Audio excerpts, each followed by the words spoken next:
పాలమూరు నిజంగా సస్యశ్యామలం చేస్తామని చెప్తే ప్రజలందరూ మీకే కదా రేపు ఓట్లు వేసేది. రా ఎలక్షన్లో తెలుసుకుందాము.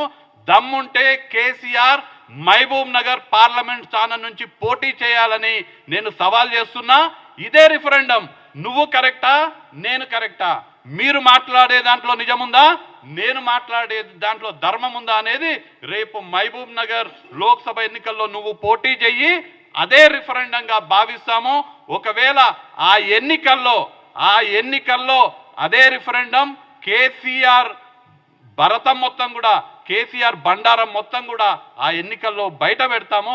మా సవాల్ని స్వీకరించాలని కేసీఆర్ని పాలమూరు ప్రజల తరపున కోరుతూ, ఇవాళ రేపు టీఆర్ఎస్ వాళ్ళు రాష్ట్రంలో పరిస్థితి ఎట్లుందంటే, పాలమూరుని అంటే 12,48,000 ఎకరాలకు సాగునీరు అందించే పాలమూరుని పండబెట్టింది కేసీఆర్ ప్రభుత్వం.